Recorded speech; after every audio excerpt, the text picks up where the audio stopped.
Pylon listeners, we are back. It's September 8th, which means the NFL season officially starts tomorrow with the Patriots.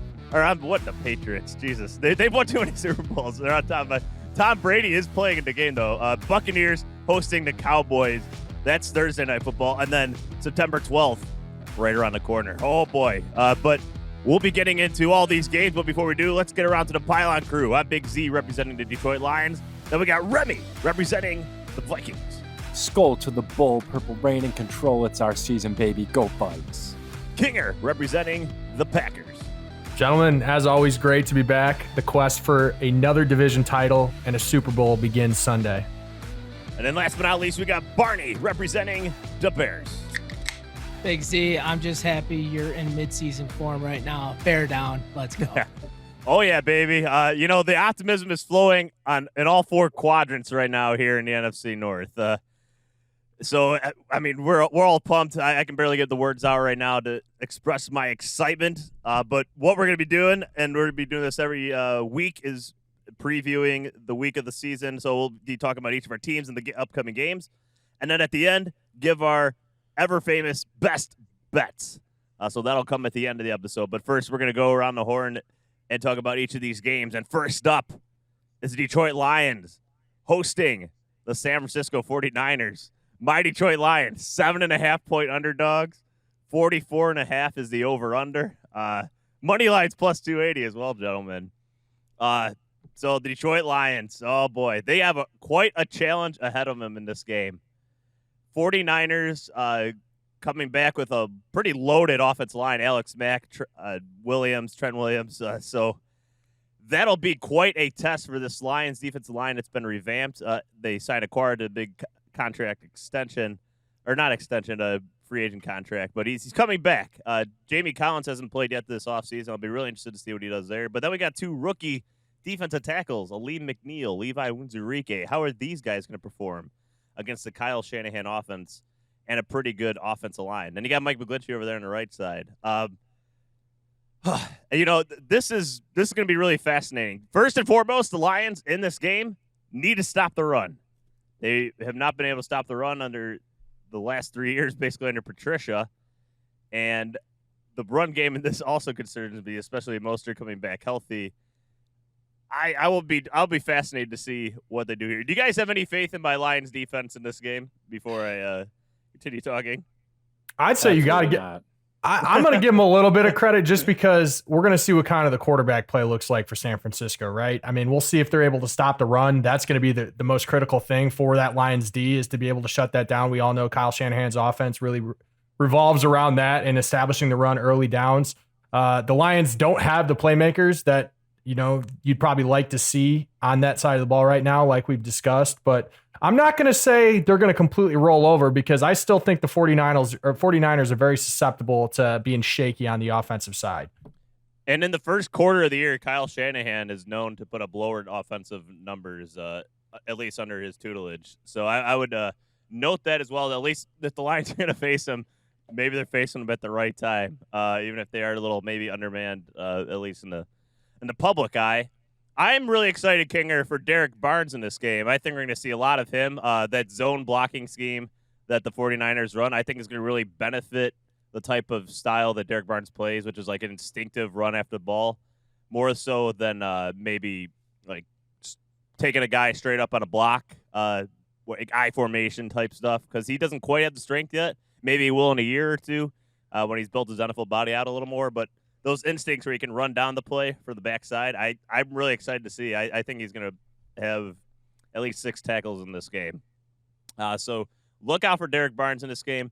I'll be really interested to see as well if Jeff Okudah and Imani Warrior, outside cornerbacks, can live up to the type of hype that they've shown in the preseason in terms of their development and taking a step up compared to where they were last year. Now, that's not saying much about last year. They're 2 of the worst cornerbacks in the league. But I blame more of that on the defensive line and the defensive scheme than maybe them themselves. I don't think any quarterback would perform well in this defense for the most part.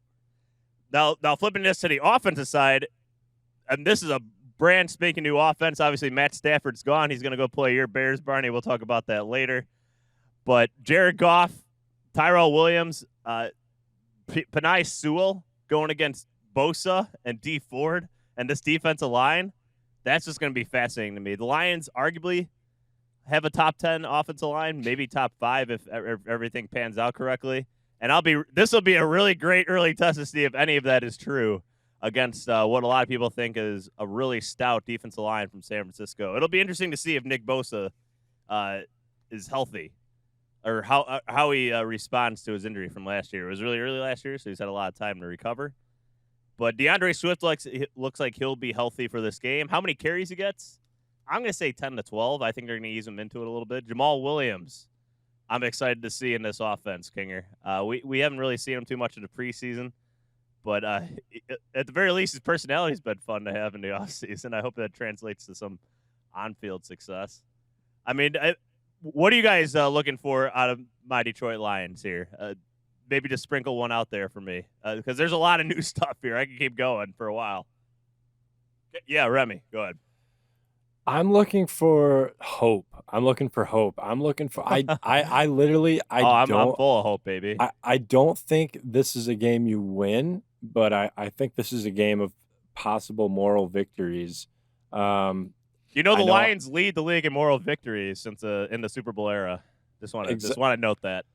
Exactly. I as stated before, I gave the Lions 5 wins generously, and I just don't think this is a game that they win.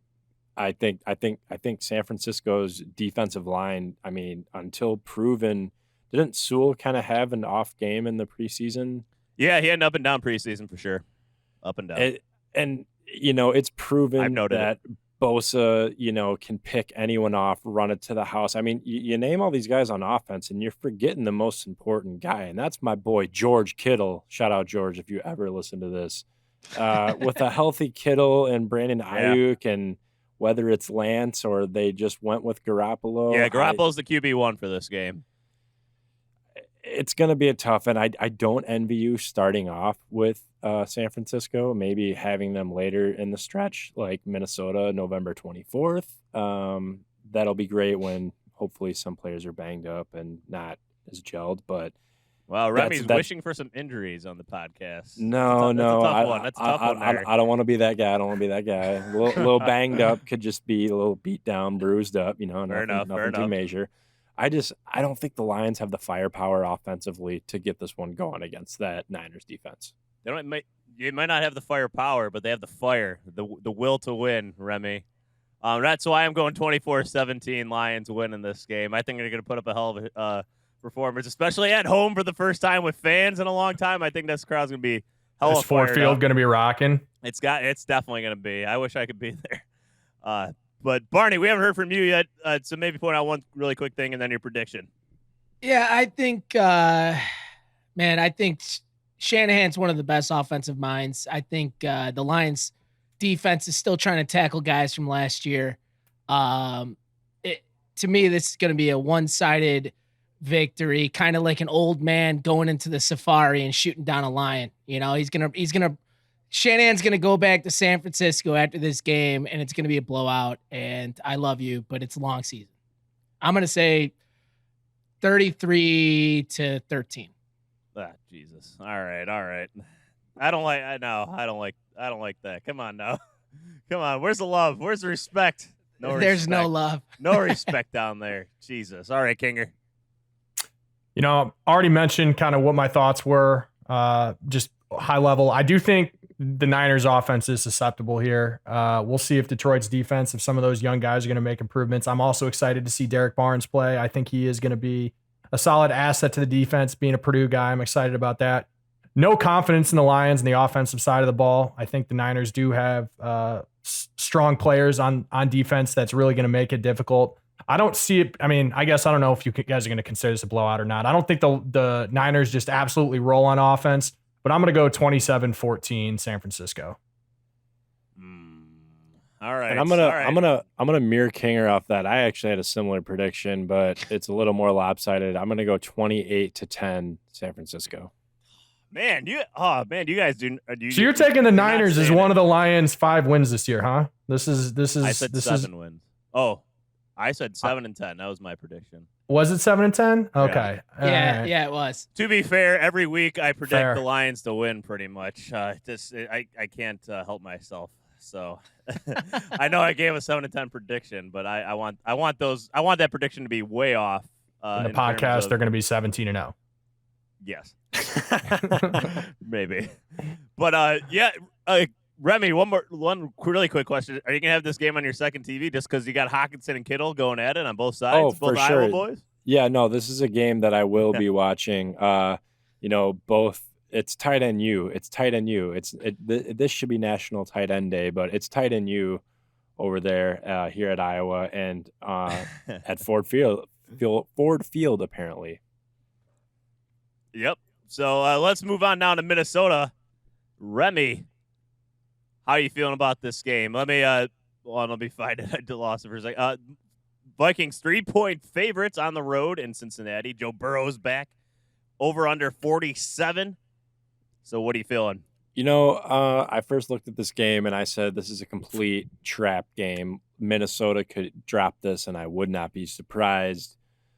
But then I thought about it a little harder, and as the anticipation grows week by week by week, I think Minnesota is absolutely going to dominate this Bengals team. If you look at their offensive line, yes, they get, Jonah Williams back, but he's got to go up against a very ferocious Danielle Hunter, who they say have not skipped a beat from his injury.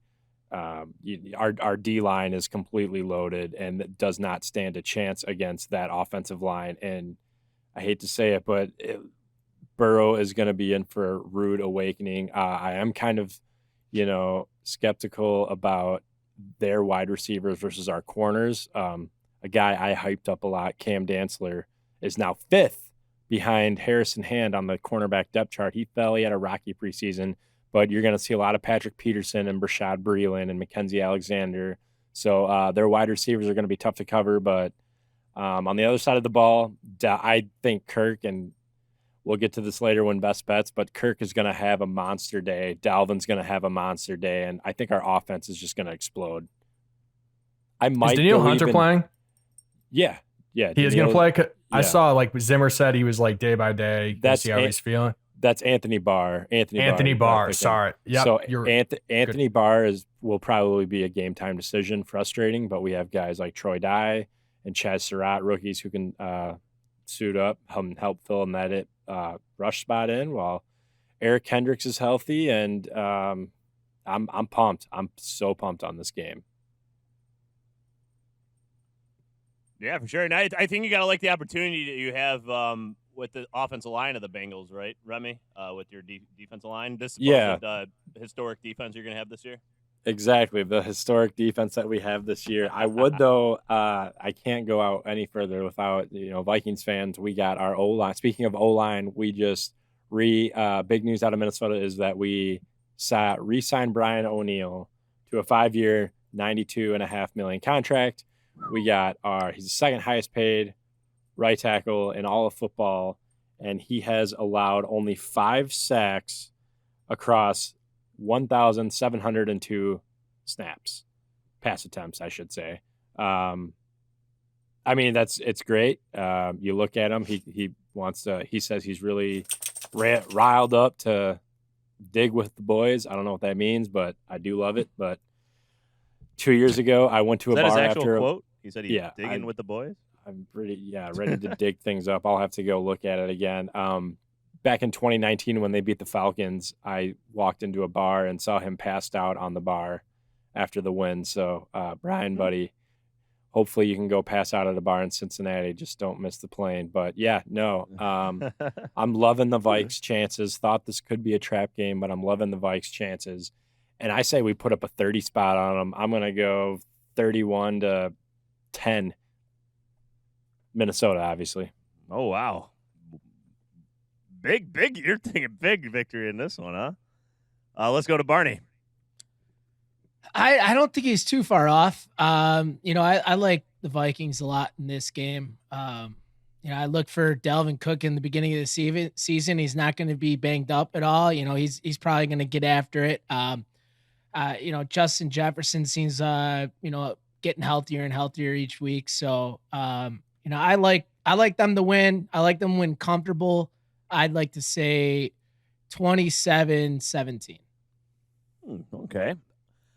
I have 23-17. I think it's going to be a decently close one.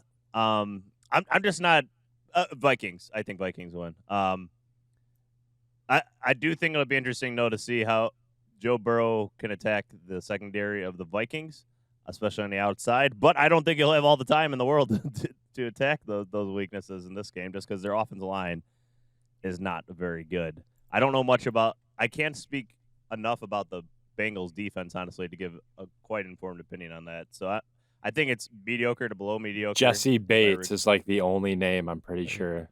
Yeah, so 23-17 sounds about right to me. Dinger? Yeah, I want to give the Bengals the benefit of the doubt on this and think they're going to keep it close, but I mean, I see the Bengals putting up some points because I do think if Burrow gets even a little bit of time, although he's looked a little shaky in the preseason, I do think they have the weapons on the offensive side between Mixon, Higgins, and Boyd to really stress those defense, that secondary for Minnesota. That being said, that offensive line's weak. I like Minnesota's front seven to really dominate. We'll see what that Minnesota offense looks like, what kind of season it looks like Kirk Cousins is going to have if he comes out positive. I'm going to go 28-20 Minnesota. All right. Yeah, I think, if this was like week 2 or week 3 where we got to see a little bit of Burrow, come out and actually play, I might be inclined to give him more points. It's just, I don't know how healthy he really is. So, I at least this, I think you guys got away with being able to face him right away. And former cornerback Trey Waynes ruled out. So no revenge game for Mr. Waynes. I'm sorry. Sorry to wane on your parade, Trey. All right. Yeah, that O'Neal Trey Hendrickson matchup will be pretty good too. I think Hendrickson just signed a contract, but you're right. It's pretty much Hendrickson and Jesse Bates, I think, are really the only big name players on that Bengals defense. So we'll see. If Minnesota should win this game. We got skull all across the board, baby. Let's go. So moving on to 325 is the Packers technically on the road, I guess, against New Orleans. Packers are 3.5-point favorites. The over-under is 50. Kinger, this game's in Jacksonville, right? We are. It is. It has been moved to Jacksonville due to the hurricane in Louisiana, not just. I can't believe you guys escape playing in New Orleans in that dome there and that noise. That's quite a break there for you. Are you about to take a tragedy that happened to the state of Louisiana and start bashing the Packers with it, huh, Big Z? I'm just saying, the Packers escaped, playing in a. I think one of the hardest places to play. Agreed, but they got to go to fucking Jacksonville in September, man. That's going to be 95 degrees down there. TJ Lang tweeted. There'll probably be more Green Bay fans there. Hey, we'll take that. But hey, in all seriousness, I would have liked to see the game in New Orleans for that Superdome. Green Bay's opened up in Jacksonville 4 separate times previously. They're 3-1. It is going to be hot down there. Very humid, but I'm excited to see, how this new look defense really is going to come out. I have all the confidence in the world with the offense. Joe Barry's new scheme, it's going to look a lot different than last year. It's going to be a lot more zone oriented. The Rams were one of the highest percentage teams of playing zone last year. Green Bay was, middle of the pack last year. So there's going to be a little bit different, a lot more 4-man rushes. Mike Pettin was the king of the 3-man rush last year, which drives me absolutely nuts when you see that on TV. So hopefully we're eliminating some of that. Jameis Winston, replacing Drew Brees in New Orleans. He's got some eye surgery, LASIK eye surgery, and he's got electric warm-ups. I'm a big Jameis guy, actually. I want to see him succeed. Not this week. I hope we get a couple famous Jameis picks. He's good for 1 or 2 normally out there. Like to see our secondary, which should be one of our strengths of our defense. Kevin King just officially did get named cornerback 2 this week, so he will start opposite of Jair. So we're hoping to see good Kevin King. They said today, Joe Barry did say that, and Jerry Gray, our defensive backs coach, did say that Eric Stokes, our first-round pick, was going to see plenty of action. There's going to be he's going to get his reps out there, is I think the quote that he used. But seeing this defense, just what this new look defense is going to be out. Can we hold up against the run? Alvin Kamara is obviously an absolute beast, and historically we have struggled to stop the run. We've been successful as a team when we have stopped that run, but seeing this new defense, some of these matchups, I really like this Marquez Callaway kid from New Orleans. They still have Lil Jordan Humphrey, who's a big receiver out of Texas. I think this is his second or third year. Some big physical receivers. Looking forward to seeing those matchups and how our DBs do. Obviously, getting pressure on Jameis, making him have some errant throws is what I'm looking for. That's definitely number one most excited. Is what I'm excited for to see this week. And just historically, the last 3 times the Packers have played the Saints, the winning team has scored over 34 points. I'll get to my prediction here in a minute. I don't think we're going to get quite to that number, but I do expect points to be scored. I don't think this defense is going to be secure and locked up week 1 unless the Saints offense really just looks like shit, which, we'll see. They didn't look that way in the preseason, but we'll wait and see what comes out week 1 now that we're in the regular season. Offensive side of the ball, I just expect to see more of the same. I'm looking forward to seeing Josh Myers, our rookie center, how he holds up. We're going to have 2 starting rookies on the offensive line this year. Josh Myers is replacing Lindsley at center, and we're going to have Royce Newman, our 4th round pick out of Ole Miss, will be starting at right guard. Jenkins is flipping out to left tackle. So looking to see how this offensive line holds up. The Saints do have some good pass rushers, as we're well aware. So if those guys can hold up against the lights of Cameron Jordan, Marcus Davenport, they got a good guy in the middle, Christian Ringo. So if that line holds up, I expect more of the same for the offense. I'm looking for Valdez-Scantling to take a big step this year as well. And I just expect Aaron Rodgers and that offense to pick up right where they left off last year.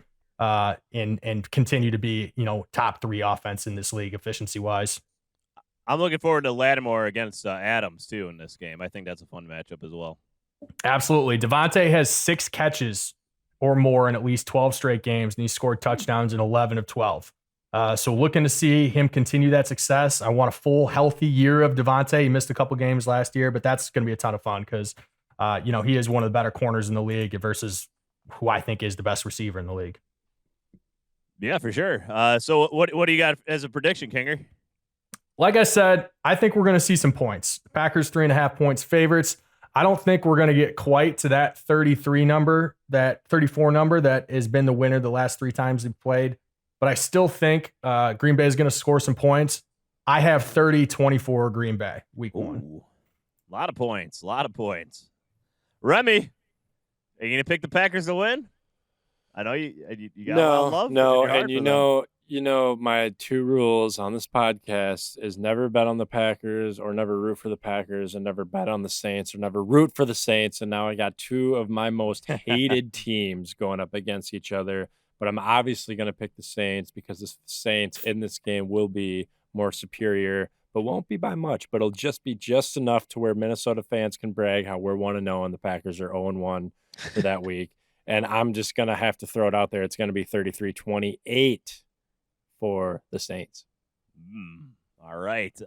And I had 30-24 Saints as well in this game. I do. So you have the reverse. You have the same score as me, just the Saints winning. Right. Yeah. Okay. And I think I'm really excited to see Jameis in this offense. And I think Taysom Hill comes in near in the red zone or a little inside the 10-yard line, maybe take away a few of those pressure throws that Jameis has. Although Jameis probably gets more in trouble with his deep throwing, right? He just kind of guns it into double coverage sometimes. Well, I guess it's just all over, at least the last time we saw him as a starter. But anyways, I do like some of the defensive matchups here, especially on the D line against some of the new O linemen that the Packers have. I think there's going to be some growing pains with that center and some of their offensive line. I think that might be a difference in week 1. If this is a later in the season, I might say the opposite, but I do like the week 1 matchup against the Saints for the Saints. So 30-24 Saints. Barney? I'm going to go 27-23 Green Bay. Just can't go against the boogeyman. And yeah, you can. Well, you can, and you could be wrong.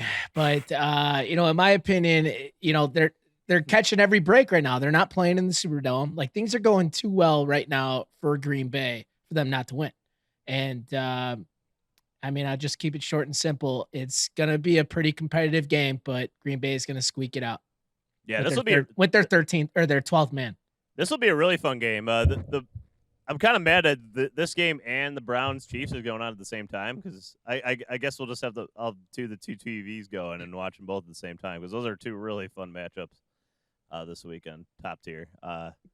So that'll be interesting. Oh, I think I got an update like a few minutes ago, Kinger, that said Devontae Adams is definitely not signing an extension for the Packers. So that's not any breaking news by any means. Everybody was well aware that was going to be the case. Oh, I mean, it came out of his mouth, I guess. Maybe that was why it was news officially. And the season starts this weekend, so I don't know if there was any last-minute maybe expectation. Let the last dance begin. Yep, exactly. He's the only guy that tries to orchestrate two farewells. He's gonna do it in like 3 or 4 years when he finally retires. But he wants to have two farewells in his entire career. Oh God. All right, let's move on now to Sunday Night Football. For some reason, the Bears are on Sunday Night Football again, Barney. Maybe it's probably because the LA Rams are the home team, and SoFi Stadium and all that. And then Matt Stafford. You got Matt Stafford, baby. You can't escape him. You can't escape him. And you guys are 7.5-point underdogs, just like me against the 49ers and the Lions. But 46.5 is the over-under. What, just give us your thoughts on the game here. Another battle of the Titans, prime time players. I just don't have anything bad to say about both these teams. They're both fantastic. They're at the top of the leagues. The Bears always play well on prime time, so it's probably gonna be pretty close. No, but I mean, when I'm breaking down this matchup, 4 or 5 of my key matchups, the Bears are in the deficiency here. I'm looking at a couple things. First, foremost, we got to stop Aaron Donald and Leonard Floyd. In 2018, when we had, just as equally a shitty O-line, we held them to 0 sacks and 1 pressure. We ended up winning that game. And then the last 2 games that we faced them, we've given up 2.5 sacks and 5 QB hits just to Aaron Donald alone. So it really has to come to, us game planning, whether that's double team, triple team, whatever the fuck we got to do to make sure that guy doesn't disrupt our our offensive game. But that's got to be priority number 1.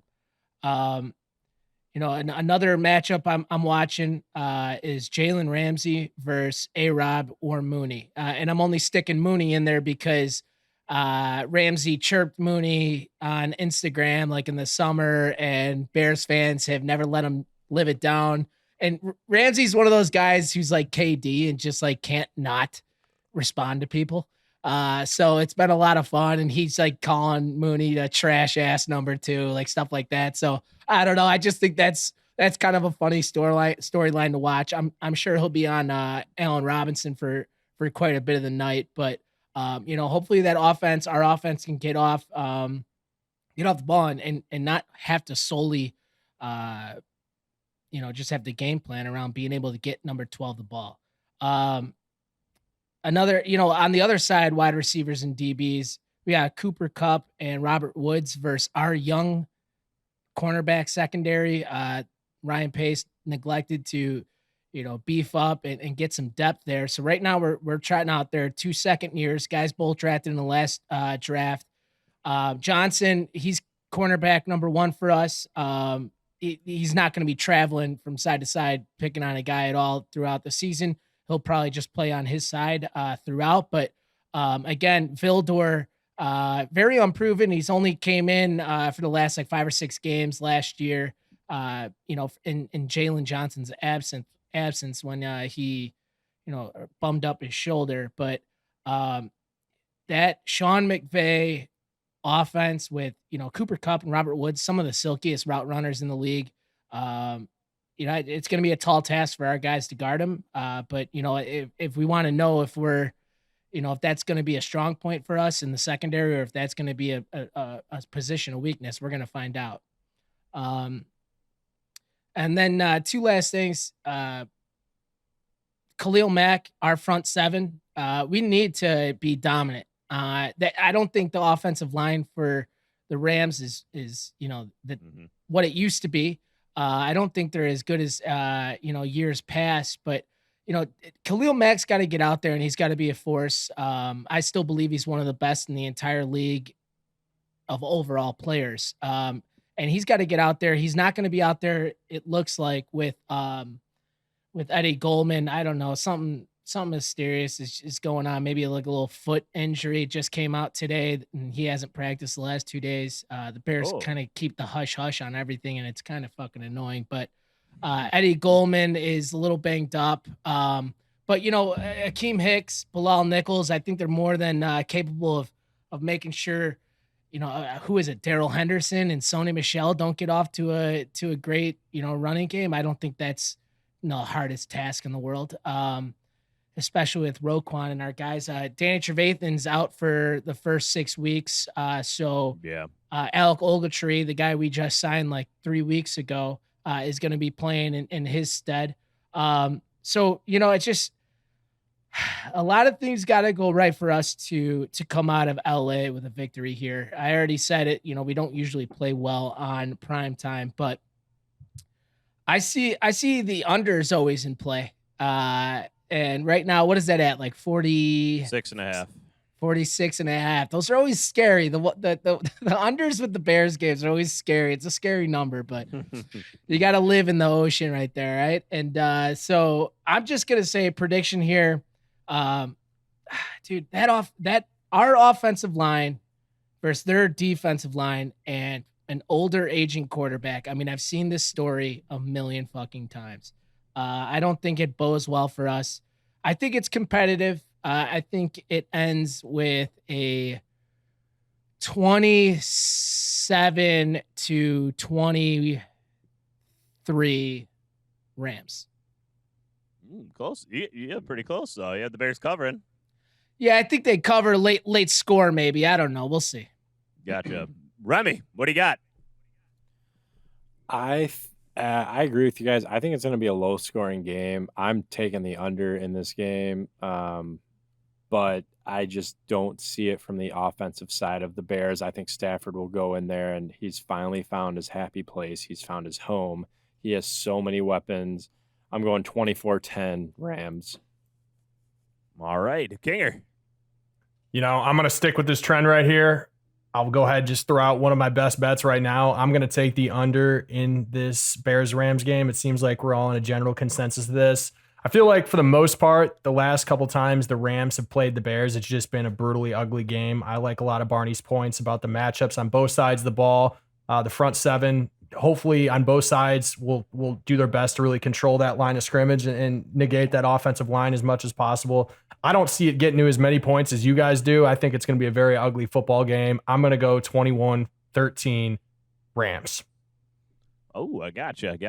I'm going to go 27-13. I picked Matt Stafford as my MVP, and I think he's going to have a fun first game against a familiar foe here in the Bears. So yeah, he always found a way, no matter what, to throw all over us. So it's going to be a completely different animal. Having him actually have a pretty good defense.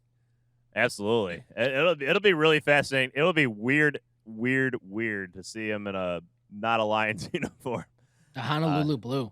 Yeah, it'll be really strange. It'll be a weird feeling for sure. Get over it.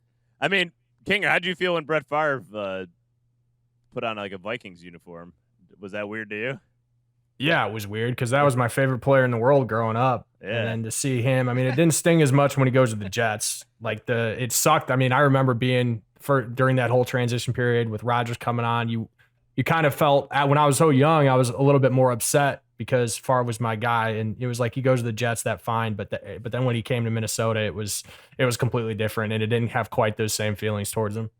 Right. By the way, when he came to Minnesota and had the best statistical year of his entire career in that 2009 year, just throwing that out there.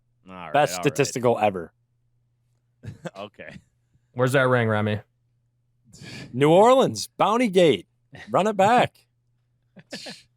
All right, gentlemen. So that's our preview of and our predictions for each of the games in the NFC North in Week 1 here. Now let's move on to our final segment, and that, of course, is Best bets. So each of us are going to give our 3 best bets for the weekend. And Barney, you will be tracking it throughout the year to see how we are performing and ranking against each other.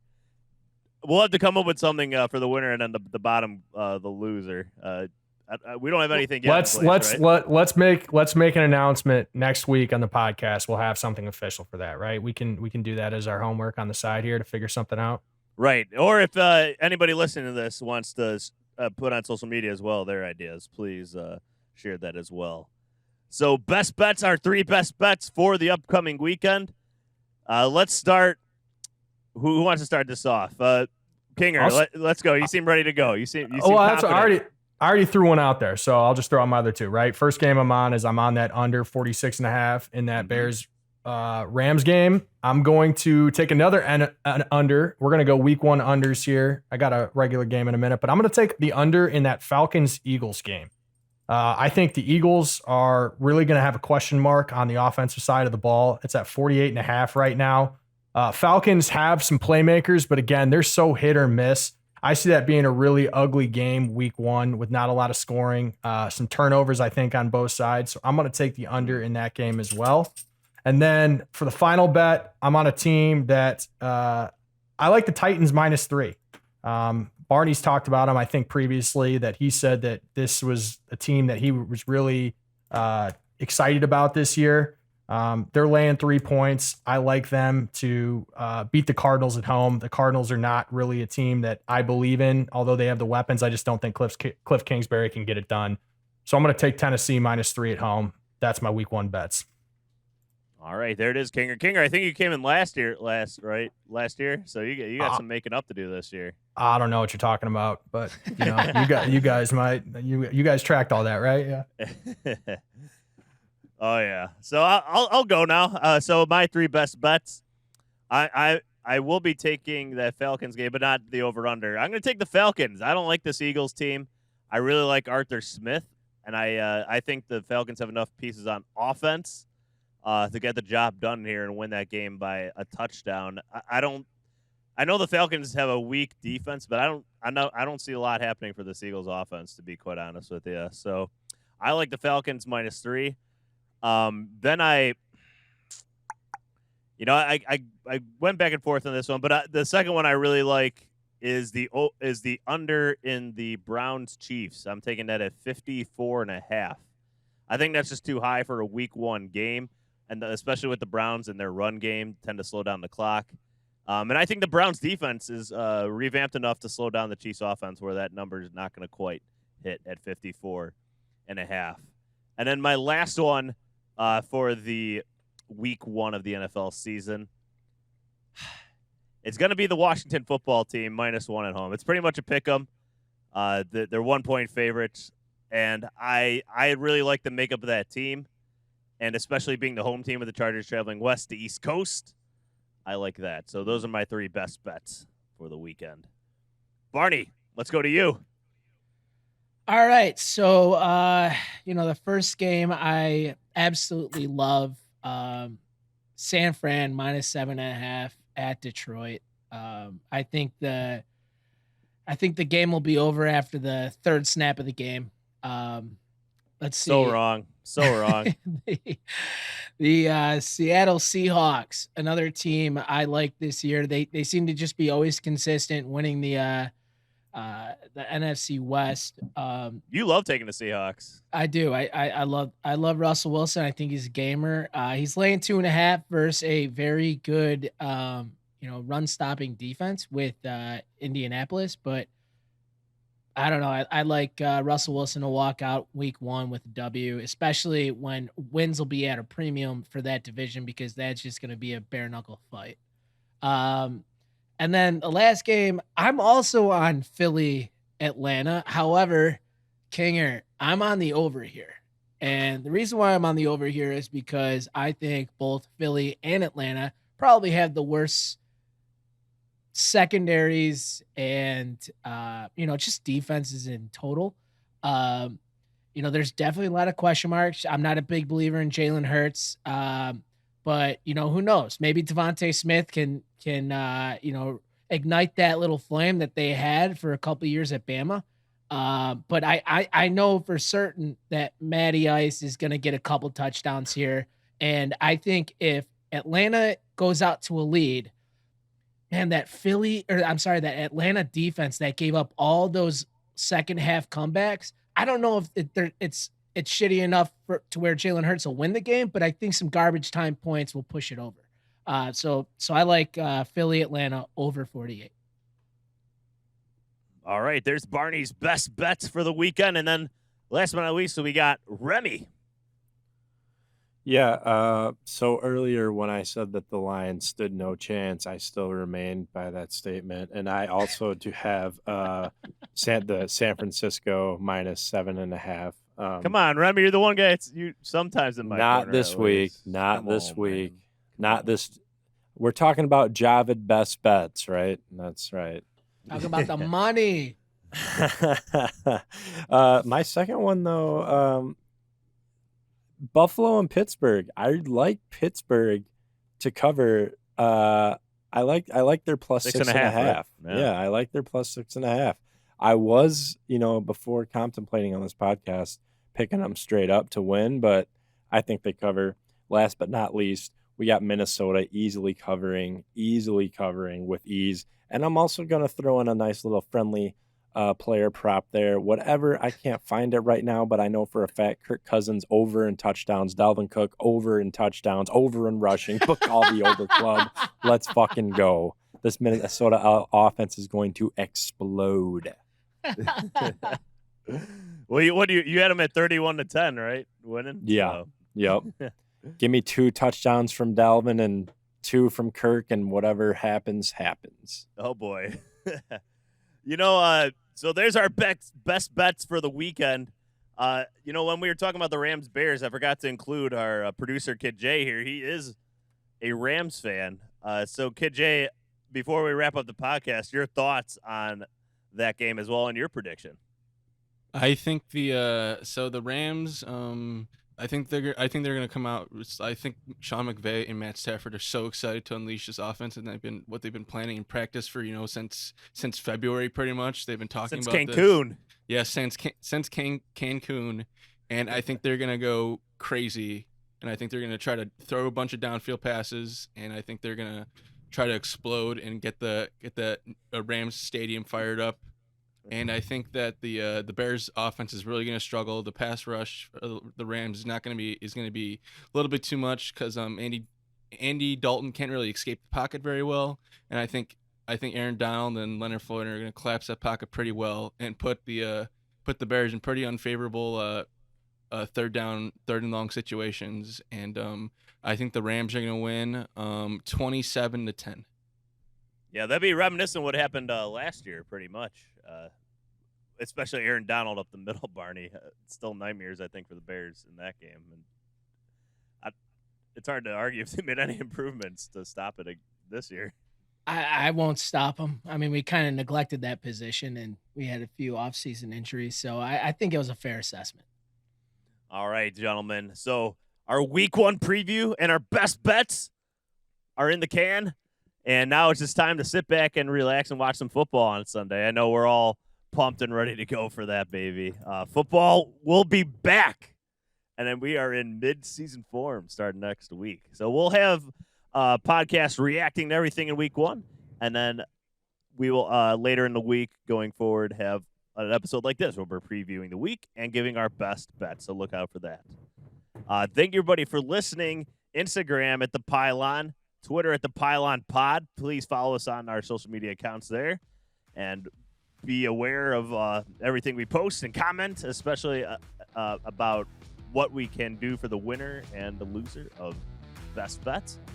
And then in addition to that, Apple, Spotify, wherever you get your podcasts, please download, please subscribe to the podcast, and please leave a review. We'd really appreciate that as well. So, gentlemen, enjoy the rest of your weekend. Listeners, enjoy the rest of your weekend. We cannot wait for football to be back.